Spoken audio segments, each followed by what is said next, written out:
Hey guys, how you doing? It's Sean from Ridesharing101.com. And I want to talk about, it's a very interesting passenger story.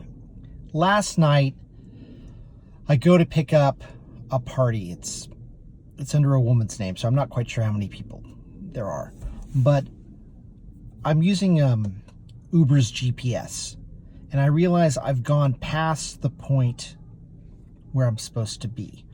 And I'm going down a one-way street, so I can't back up. So I get ready to turn around, and the Uber GPS tells me, oh, you're supposed to go to Bix. And Bix is a restaurant in San Francisco, and it's named after Bix Beiderbecke, who was a famous jazz player. I believe he was a trumpet player. And I used to work for a tobacconist, Sherlock's Haven in San Francisco on Battery Street. And this gentleman would come in, and he'd always get dry cured cigars in a tin. He'd get the Panther. I believe it was the Silhouettes. And dry cured cigars are simply cigars where they're baked, and you don't have to keep them in a humidor because they've already been cured, and they have a shelf life of basically forever. And it's kind of a European style. They're more popular in Europe than they are here.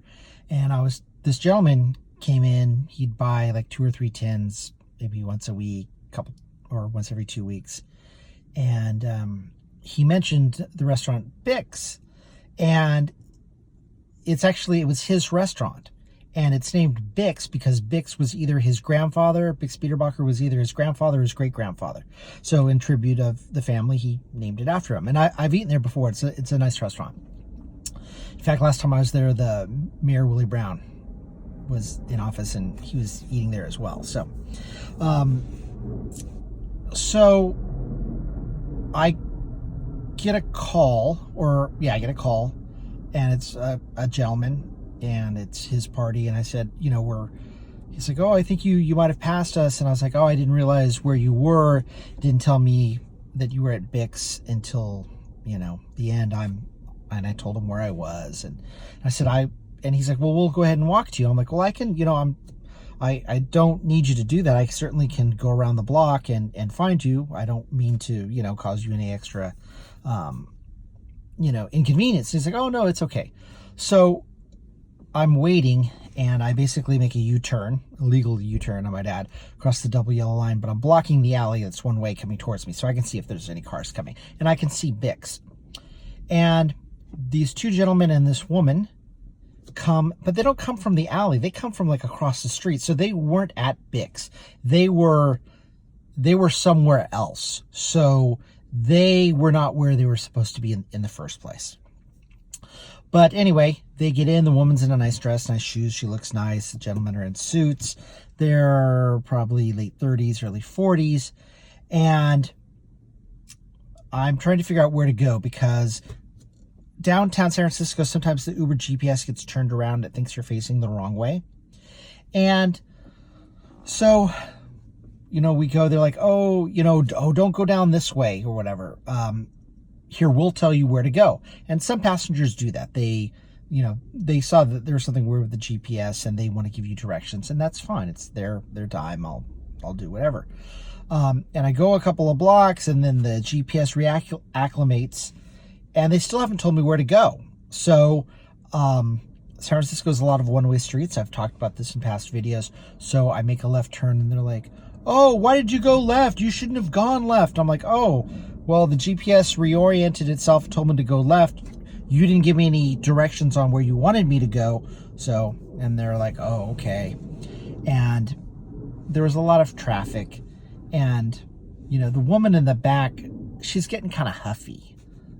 She's not being outright rude, but you can tell she's got kind of a smoldering attitude. She's like, Joe or whatever his name was, you were going to tell the driver where to go. You didn't do that. And he's like, oh, well, I was, whatever. And, he doesn't really care, but she's upset because, oh, it's going to take us forever now. And, it's 5 o'clock on a Wednesday. There's traffic downtown. That's just how it goes. Anybody that's worked downtown for more than a week understands that. So, basically we go and I think they're going to the Irish Bank for dinner, and the GPS had me going up and then across an alley. And I said, well, according to the GPS, it's saying that I can do this. Is that all right with you? I'm checking in with them. I'm making sure that it's okay. Kind of like a good driver would do. If they have a different route, that's fine. And one guy's like, oh no, that alley, yeah, I know that alley. It's filled with people and it gets blocked off and you'll never be able to go through that. Here, why don't you just pull over and we'll get out and walk? And they're like, yeah, that's a good idea. I'm like, okay, fine. And I pull over because I just don't want to deal with that. And they get out, I cancel the fare, I move on. It turns out the next fare, to get to them, I have to go through that same alley I was talking about. There's nobody there, it's completely empty, boom, no problem. And I could have had them at their destination quicker than it took them to walk, but you know, they wanted to do their thing and whatever.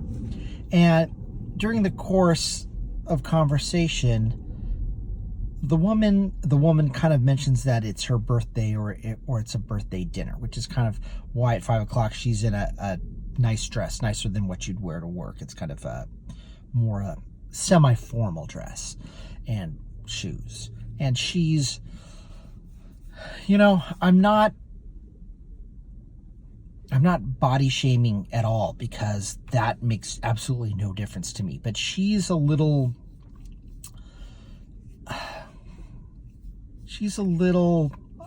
say doughy, and I don't necessarily mean body type by that. I mean that's kind of her attitude. I just got the impression from her that she has a high opinion of herself that I don't think is warranted.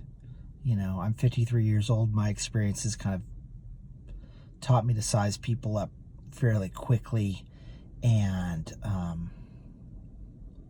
you know, basically she seems like she's the kind of woman that thought that if she uncrosses her legs that she's pretty awesome. And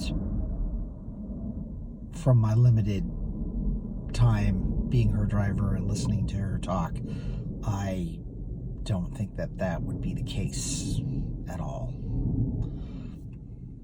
Okay, you can judge me for that, but basically she had a high opinion of herself, and I didn't share that. And you know, I thought, okay, this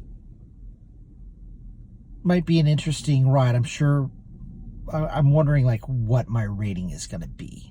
I don't think it's going to be a 5 because they somehow thought it's my fault.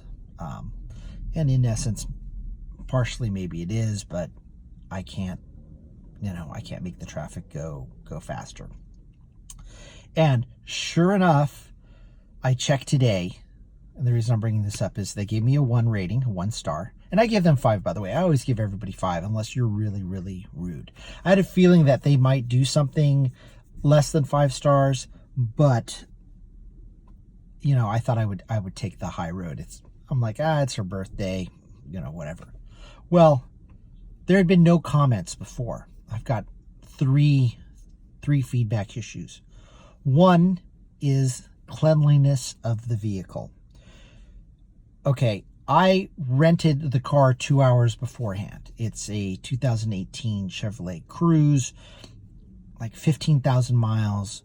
It had just been cleaned. No stains on the seats, no scratches on the paint, which will come into effect here in a second. No soilage of the carpet, no stains, no paper, no bits of debris. The car is pretty much spotless. I think it had just been cleaned a few hours earlier that day. So first is the cleanliness of the car. The second is the condition, the physical condition, implying that it had body damage, you know, dents and dings and scrapes or whatever, and it's brand new. It looks awesome. There's not one dent whatsoever. There's a tiny little scratch on the bumper. That's it. And then the third was basically quality of service, you know, our sort of interaction. And I was always nothing but polite. I'm happy to whatever you'd like, please let me know. They came with the car, hello, welcome. Very, very pleasant. And they basically, I give good service.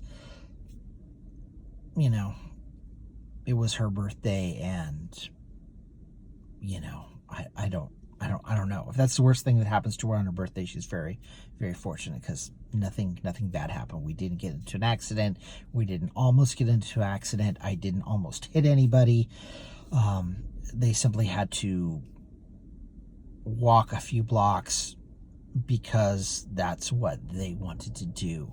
But somehow I wasn't, you know, this traffic navigation guru that they thought that they deserved from an Uber X ride. So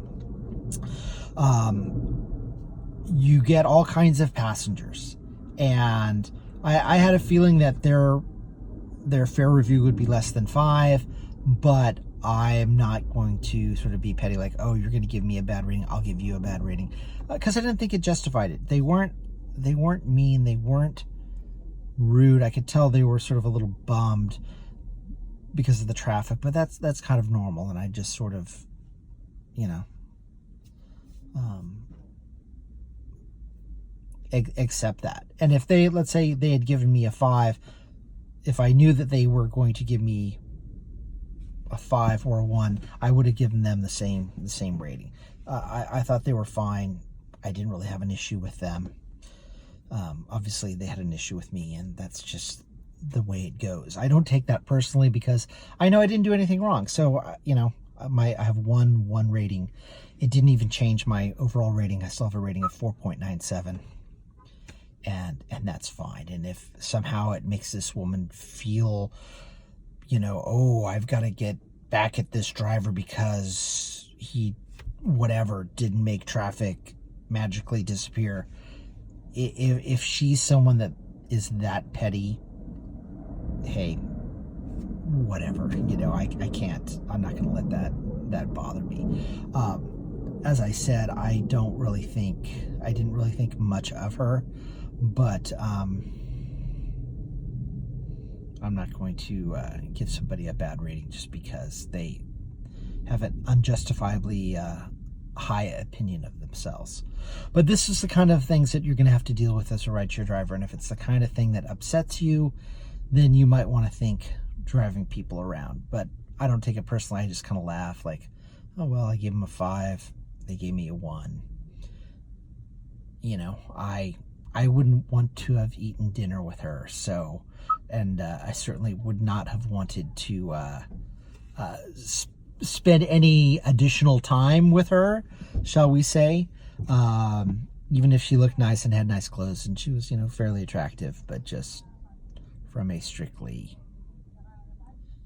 appearance state. Internally, inside, ooh, I don't think very much to look at at all. But anyway, that's my opinion. These are the things that you're going to run into when you rideshare. You think, oh, I'm just picking somebody up, it's going to be good, and then it kind of turns into this weird thing of, what did you expect? What were your expectations? Because they were kind of off. But hey, I can make a video and I can talk about these people, and maybe one day they'll even see it and maybe adjust their behavior, but probably not.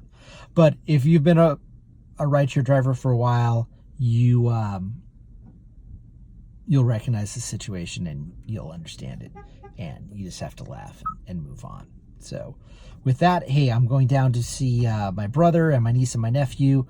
My, gosh, what is he, 14, almost 15-year-old nephew is about to start high school. He's graduating 8th grade, and there's a little ceremony and shindig. So I'm driving down to Carmel. So you folks take care, and thanks for watching, and I'll talk to you later.